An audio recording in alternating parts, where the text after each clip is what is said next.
ವಿರಾಮದ ಬಳಿಕ ಜಾತಕ ಫಲ ವಿಶೇಷ ಕಾರ್ಯಕ್ರಮಕ್ಕೆ ಮತ್ತೊಮ್ಮೆ ಸ್ವಾಗತ.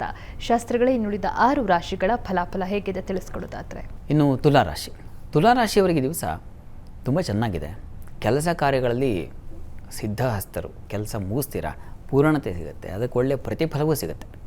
ಕೆಲಸದಲ್ಲಿ ಅನುಕೂಲ, ಸ್ತ್ರೀಯರಿಗೆ ಹೆಚ್ಚಿನ ಬಲ, ವ್ಯಾಪಾರಿಗಳಿಗೆ ಹೆಚ್ಚಿನ ಅನುಕೂಲ. ಈ ದಿವಸ ಸ್ವಲ್ಪ ಭಯ ವಾತಾವರಣ ಇದೆ, ಭಯ ಮತ್ತು ಅಂಜಿಕೆ ಇದೆ. ಇದರ ನಿವಾರಣೆಗೆ ನರಸಿಂಹ ಪ್ರಾರ್ಥನೆ ಮಾಡಿಕೊಳ್ಳಿ.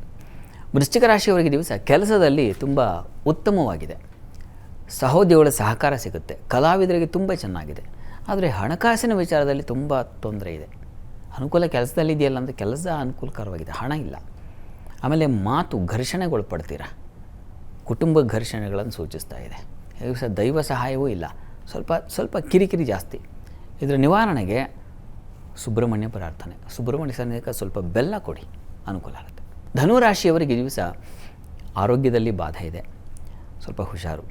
ಅದರ ಹೊರತಾಗಿ ಕೆಲಸದಲ್ಲಿ ತುಂಬ ಅನುಕೂಲಕರವಾಗಿದೆ. ಸ್ತ್ರೀಯರಿಂದ ಉತ್ತಮ ಸಲಹೆ ಸಿಗುತ್ತೆ ಈ ದಿವಸ.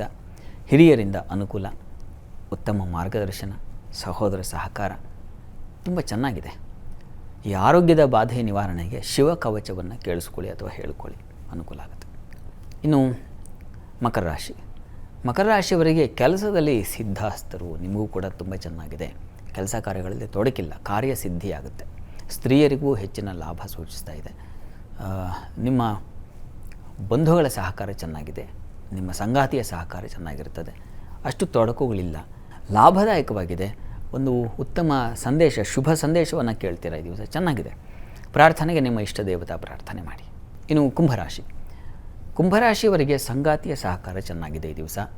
ವ್ಯವಹಾರಗಳಲ್ಲಿ ತುಂಬ ಚೆನ್ನಾಗಿರ್ತೀರ, ಚೆನ್ನಾಗಿ ಅನುಕೂಲ, ಉತ್ತಮ ಲಾಭ ಇದೆ ಅಂತ. ಆದರೆ ಕೆಲಸದಲ್ಲಿ ಪರಿಶ್ರಮ ಇದೆ, ಕೆಲಸದಲ್ಲಿ ತೊಡಕುಗಳು ಪೂರ್ಣ ಆಗೋದಿಲ್ಲ, ವಿಘ್ನ ಆಗುತ್ತೆ, ಅದನ್ನು ಸೂಚಿಸ್ತಾ ಇದೆ. ವೃತ್ತಿಗೆ ಕೆಲಸಕ್ಕೆ ಹೋಗೋರಿಗೆ ಇದಕ್ಕೆ ಗಣಪತಿ ಸನ್ನಿಧಾನಕ್ಕೆ ಸ್ವಲ್ಪ ಬೆಲ್ಲ ಸಮರ್ಪಣೆ ಮಾಡಿದ್ರೆ ತುಂಬ ಅನುಕೂಲ ಆಗುತ್ತೆ. ಮೀನರಾಶಿಯವರಿಗೆ ವೃತ್ತಿಯಲ್ಲಿ ಸ್ವಲ್ಪ ಕಿರಿಕಿರಿ ಇದೆ, ತೊಡಕುಗಳನ್ನು ಅನುಭವಿಸಬೇಕಾದ ಸಂದರ್ಭಗಳು ಬರುತ್ತೆ. ಸ್ತ್ರೀಯರಿಗೆ ಸ್ವಲ್ಪ ವ್ಯಥೆ, ದುಃಖ, ಮನಸ್ತಾಪಗಳು ಬರೋ ಸಾಧ್ಯತೆ ಸೂಚಿಸ್ತಾ ಇದೆ. ಅಷ್ಟಮದಲ್ಲಿದ್ದಾನಲ್ಲ ಚಂದ್ರ, ಇದು ಆರೋಗ್ಯದ ಮೇಲೂ ಪೆಟ್ಟು ಬೀಳುತ್ತೆ, ಮನಸ್ಸಿನ ಮೇಲೂ ಪೆಟ್ಟು ಬೀಳುತ್ತೆ. ಮಕ್ಕಳಿಂದಾಗಿ ಸ್ವಲ್ಪ ವ್ಯಥೆ ಉಂಟಾಗುತ್ತೆ, ಸ್ವಲ್ಪ ಕಹಿಯಾಗಿದೆ ಈ ದಿವಸ. ಇದರ ನಿವಾರಣೆಗೆ ನೀವು ದತ್ತಾತ್ರೇಯ ಕ್ಷೇತ್ರಕ್ಕೆ, ದತ್ತಾತ್ರೇಯ ಸನ್ನಿಧಾನಕ್ಕೆ ಸ್ವಲ್ಪ ಮಟ್ಟಿಗೆ ಅಕ್ಕಿ ಸಮರ್ಪಣೆ ಮಾಡಿ, ತುಂಬ ಅನುಕೂಲ ಆಗುತ್ತೆ. ಈ ದಿವಸ 12 ರಾಶಿಗಳವರು, ರಾಶಿ ಗೊತ್ತಿಲ್ಲ ಅಂತಕ್ಕಂಥವರು ಹೇಳಬಹುದಾದ ಸರಳ ಮಂತ್ರ, ಸರಳವಾದದ್ದು ಯಾವುದು? ಓಂ ಜಟಾಧರಾಯ ನಮಃ. ಇದನ್ನು ಹೇಳ್ಕೊಳ್ಳಿ, ಜಟಿಲವಾದ ಸಮಸ್ಯೆಗಳೆಲ್ಲ ನಿವಾರಣೆ ಆಗಿಬಿಡುತ್ತೆ. ಇವತ್ತಿನ ಕಾರ್ಯಕ್ರಮದಲ್ಲಿ 12 ರಾಶಿಗಳ ಫಲಾಫಲ, ಈ ದಿನದ ಪಂಚಾಂಗದ ಮಹತ್ವ, ವೀಕ್ಷಕರು ಕಳಿಸಿರುವಂತಹ ಸಂದೇಶಗಳಿಗೆ ಪರಿಹಾರಗಳನ್ನು ತಿಳಿಸ್ಕೊಟ್ರೆ ಶಾಸ್ತ್ರಿಗಳೇ, ಧನ್ಯವಾದಗಳು. ಸರ್ವೇ ಜನಾಃ ಸುಖಿನೋ ಭವಂತು, ಸಮಸ್ತ ಸನ್ಮಂಗಳಾನಿ ಭವಂತು. ಎಲ್ಲರಿಗೂ ಶುಭವಾಗಲಿ. ನೋಡಿದ್ರಲ್ಲ ವೀಕ್ಷಕರೇ, ಇದಾಗಿತ್ತು ಇವತ್ತಿನ ಜಾತಕ ಫಲ ವಿಶೇಷ ಸಂಚಿಕೆ. ನೇರ, ದಿಟ್ಟ, ನಿರಂತರ ಸುದ್ದಿಗಾಗಿ ನೋಡ್ತಾ ಇರಿ ಏಷ್ಯಾನೆಟ್ ಸುವರ್ಣ ನ್ಯೂಸ್.